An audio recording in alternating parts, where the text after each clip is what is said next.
Do you need to process shame, or do you actually need to process externalized humiliation? What brings many people to therapy is this idea that they've got a lot of shame to process, that they've come to feel that a core part of themselves, their autism, their ADHD, that they're bad. But what causes shame for many of us is not that we were born feeling shame, but that we were made to feel it because when someone humiliated us, ridiculed us, blame shifted something onto us because they had more power than us when we were little, we've misinterpreted what should have been externalized humiliation as shame.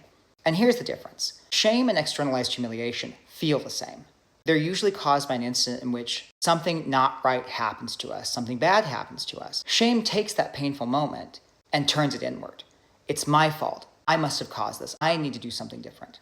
Humiliation, on the other hand, turns it outward. It's their fault. They need to change. They need to apologize. The situation needs to change, not me.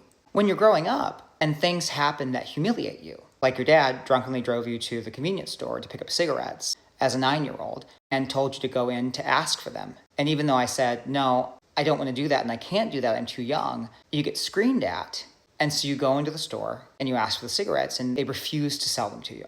When I came back out of the store, I felt humiliation. I felt like my dad shouldn't have put me in that situation. And I got in the car and I said, they told me no, and I was crying and I was super embarrassed. And my dad said, what's wrong with you? Can't you do anything right? And he angrily got out of the truck, slammed the door, walked in, got the cigarettes, came back, and then proceeded to drive erratically home because he was wasted. What I learned from that, though, was not that he was wrong. It was that I wasn't allowed to express externalized humiliation and ask for him to change. I had to learn to change to anticipate his negative moods for my survival. That's what happens to a lot of us who come to therapy thinking that we need to process shame. We come in with the idea that we've done all these things wrong and we need help recovering from them. But the problem with that sentiment is there really is only one time that we should feel shame. And that's when we do something that violates our personal sense of morals or ethics. And shame is a corrective mechanism bringing us back into alignment with our moral sense of self. So for instance, you get in a big fight with your partner and you go out to a bar and you get rip-roaring drunk and you flirt with the person next to you and you go home with them and you sleep with them and you wake up the next morning and you go, oh my gosh, I can't believe they did that.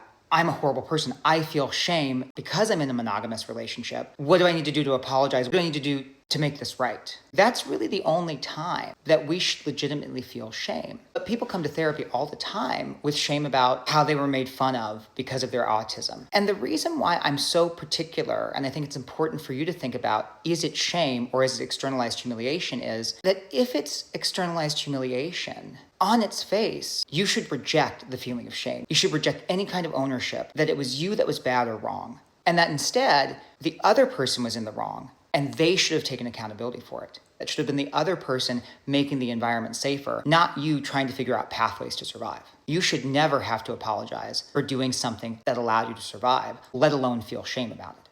And I think clearly categorizing the feeling of humiliation as being shame or externalized humiliation also helps us prevent being exploited in the future when other people try and humiliate us and make it our fault when it is not. If we don't clearly know the difference, it makes us more susceptible to being shamed again. What's been your experience with shame versus externalized humiliation? Do you tend to overcoat on shame? I'd love to hear from you.